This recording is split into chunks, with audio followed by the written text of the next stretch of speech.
Hi, my name is Holly, and I'm looking back to when I was 14 and talking about my journey with CAMHS. Before going to CAMHS, I had tried other things such as private therapy and counselling through my diabetes support team for a couple of years, but things were getting worse. I needed more support. One evening, I broke down and reached out to my mum for help, and we went to the GP the next day.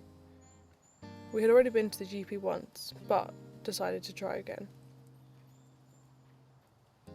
The GP referred me into CAMHS for help with depression and thoughts of wanting to end my life. I was 14 at the time. I felt really hopeless at that point and didn't think that anything would help. I thought this would be my last chance, and if this wasn't going to help, then nothing would. I hadn't heard of CAMHS before and was sceptical. However, I felt relieved that I had been heard and that more support was being offered. I was really struggling, and I only left the house when my parents forced me to walk the dog. When I first went to see CAMHS, me and my mum had to complete some forms in the waiting room. I then went into a room to meet with a therapist who asked me questions. I had most of my first appointment on my own, and then they brought my mum in towards the end. A couple of weeks after that, I had my first session with the same therapist, and from that point I saw her weekly.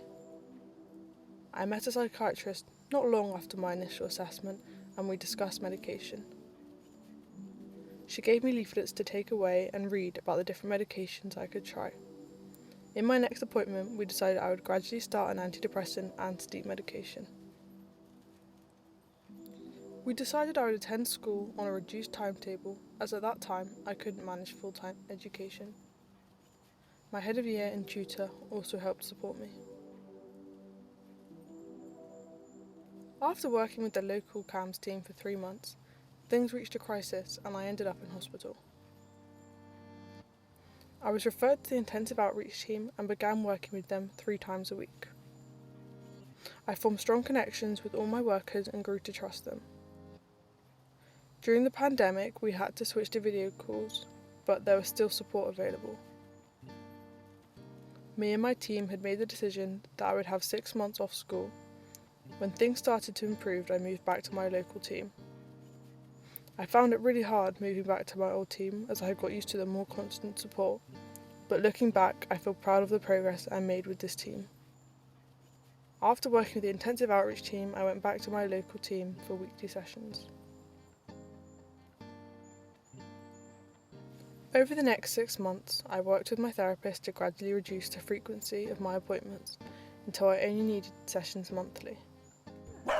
We then spent time talking about discharge and reflecting on my progress.